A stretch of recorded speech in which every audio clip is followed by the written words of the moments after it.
Hey, what's up, everybody? Welcome back to Day Trade with Tony. I am, of course, Tony. This is my daily day trade recap. And 15th of May, we're halfway through the month. And, well, we've done our goal at the beginning of the month on the main account. So I've been focusing more on the small account and the small account challenge, which I'm sure you want to know an update on. So today, we started off well with the small account. We didn't take any trades early on with small account. It was very choppy. With some nice moves, but they're just unreliable. I took a couple of trades on the main account. Ended up in a couple of losing trades on the main account, and then got about $500 down on the main account. And then I decided to take a trade on Upstart as it was breaking out on the small account. It was a little bit more expensive than I would have liked to have taken, so I could only get like 250 shares. I think it was 258 or whatever it was, 256, something like that anyway. So a little over 250 shares to start off with, and it went in my favour. I got a nice entry. It went up. I put a trailing stop in place, like 10-cent trailing stop, and I made, I think, unrealized was about $75, $80 up. And then it pulled back, and I got stopped out for like $50. So that was a good start to the day on the small account. Then we traded GDC. Now GDC was, I felt myself caught like a rabbit in the headlights. If you recall, a couple of weeks ago, well, in fact, the first of the month, I traded GDC on the main account and had my biggest ever trade and one of my biggest ever days. My second biggest ever day. It went up to, I think it was $44 from like $3 on the day, intraday. And I caught a huge portion of that. So I had like $120,000 day plus. And I think I did over $80,000 on GDC. So this has it has a track record of moving and moving big. It's one of these Chinese stocks that, or Hong Kong stocks that have been moving of late. And it started to make a move up. And I looked at it, I kind of switched on it. It hit the scan as it was moving up. And I looked at it, it was over $5. That's what I was looking for. I wanted the leverage. So I thought, okay, that's great. The spreads were, I think, 12 cents-ish. I thought, okay, I can handle 12 cents on the spread. And I got in, and I think I got in, it was like 560 or 558 or something like that. I think it was 560. And it pulled back. On the ask, it pulled back 2 cents. So it's 558 on the ask. But dropped 30 cents on the bid. So I'm sat there with 500 shares, down 30 cents per share. And I'm kind of thinking, hang on a minute. What the hell just happened? And I'm looking at the action, and there's like the spreads are like 30 cents. Then it pulled back even further, not on the ask, on the bid. So I'm thinking, okay, I need to get out of this. I just can't risk it. But then he started to make a move up. But okay, maybe it's not so bad. I'll hold this, but if it goes back to that kind of level, I'm risking $200. And I kind of set my stall out. If it breaks $200 unrealized losses, I'll cut the whole thing and I'll get out. So it started to make its move back up, and I got to a point where I was $25 in the hole. I should have taken the hit because then it started to pull back again, and it pulled back all the way back to kind of 530s, and then started to make its move up all the way back up on the ask, but not the bid. The spreads were just too wide. So from the kind of 10, 12 cents when I got in, I suppose watching a stock for a little while, you get to see what the range is on the spreads. This was just evil. Really, there's no better way of describing it. It was just evil. So I ended up, I kind of cut my losses for it. As it moved back up on the ask, it was finding difficulty getting breaking new highs, a bit of a flat top. So I thought, okay, I'm just gonna cut it here, and I think I lost about 20 cents on the bid. So I found myself like just over $100 down on that. So I'd made over $50 on Upstart. I lost $100 on GDC. So I found myself $50 in the hole, and I don't think I was trading that badly I made a mistake to not check the spreads before I got in and traded them. So unfortunately, sometimes it'd be like that, and sometimes you've got to try your best to make the best of a bad situation. So I waited for another stock to move, another entry, and I got in on GSI Technology. GSI Technology moved up, and I was able to get green on that, and then take a little bit of profit and put a trailing stop in place for the rest. $67.50 actually. So we're finishing the day right now. I'm going to go and watch the football. It's not a very profitable day. We're finishing the day with about $5 profit or whatever it is in net terms. We're finishing the day $16 in profit gross, but after fees and charges, we're probably losing about the majority of that, or $10, $12 or whatever. So look, it is what it is. We can't win them all. So we did trade the main account. We've got green on the main account. Again, took a big risk, and it paid off. Traded OMH, All My Home, and that was a big risk because that could have gone the wrong way. Made almost $5,000 on All My Home. I traded AI as it moved up. But AI was moving up. So C3 AI was moving up huge amounts across the course of the morning, and I traded that, made just under $3,000. As I said, we were already kind of $3,500 down, trading ORMP and WISA. So we covered that. We're finishing just over $4,000. So not quite at goal, but it's a profitable day. And yeah, so let's have a look, shall we? Let's have a look at the actual charts. So Upstart.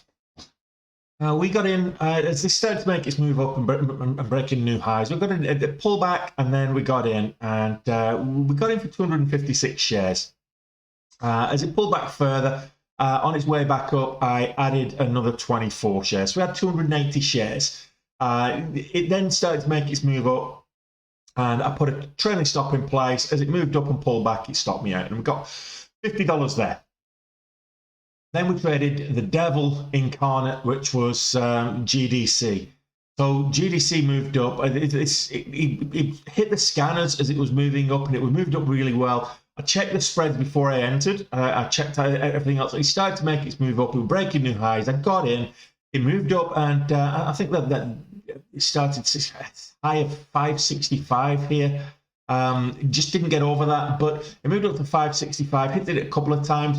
But what really was frightening here is, as I got in here at 560, it pulled back 2 cents on the ask. So the price actually moved 2 cents from where I bought in, and then the bid just dropped. The bottom just dropped out of the bid, and it flew all the way down, and it went down like 30 cents from what would have been like 10, 12 cents when I entered, and it went down to 30 cents. So straight away, I'm $150 down.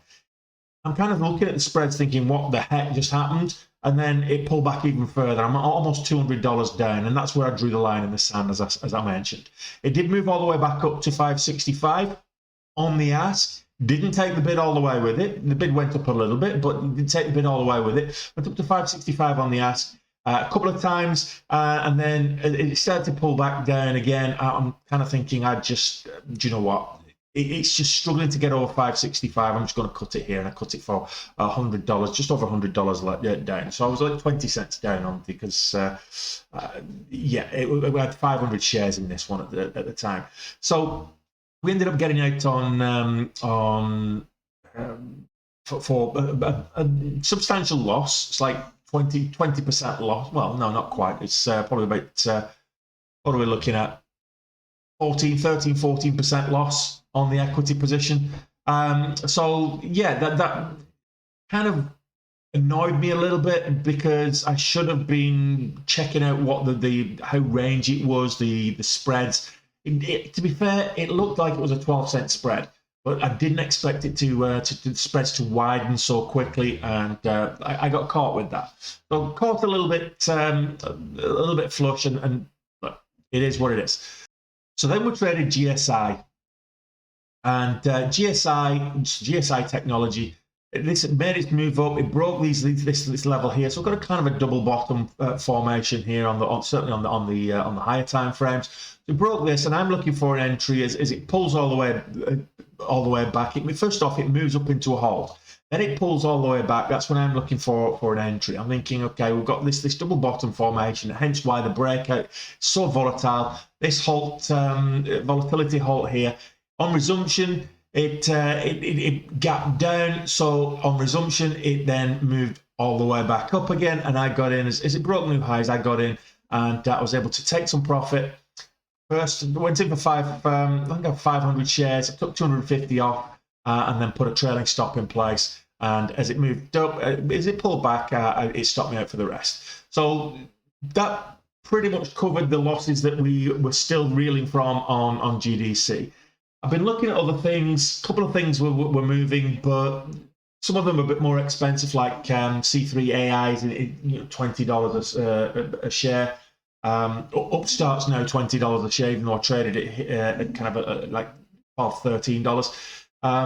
So what's moving is a little bit more expensive, but that's where we are now. We're finishing kind of $16 in gross profit.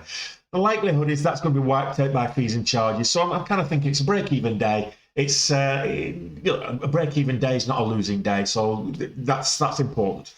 We did trade on the main account as well. We managed to get profitable on the main account. We started off. We traded Visa to start off with.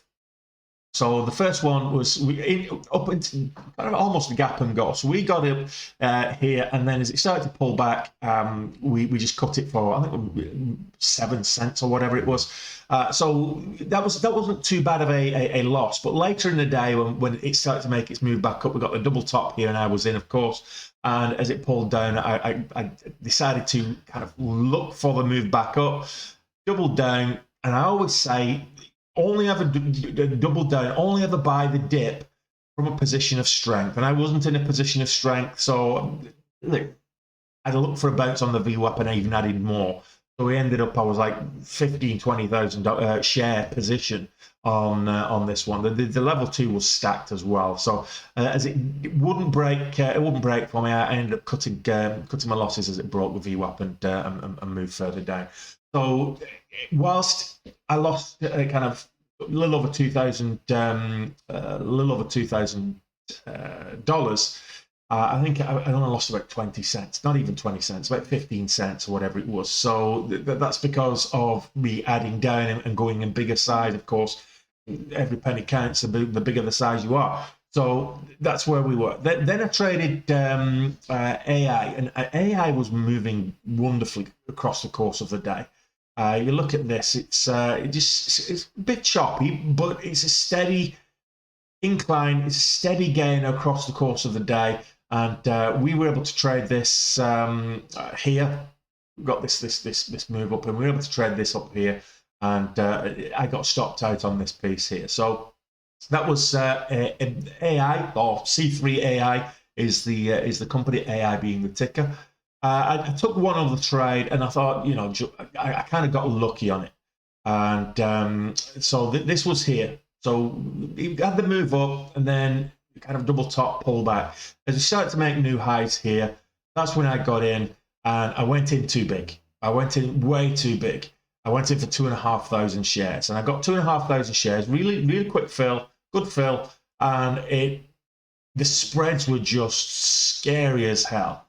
So it on the bid, it dropped like $1.50 or whatever it was, and I found myself down quite substantially. I thought about adding to the position, averaging down again. I'd already just kind of burnt a hole earlier in the day doing that, so I didn't. Then he started to make his move up, so I put a stop in place, and on this one, as it moved up, I was able to get stopped out as it pulled back, and made a nice couple of dollars on that. A couple of dollar move on that. So almost $5,000 in total. So look, that's where we finish. It's a $4,000. It's not at goal. It's a profitable day. A couple of risky trades that I'm not too proud of that paid off.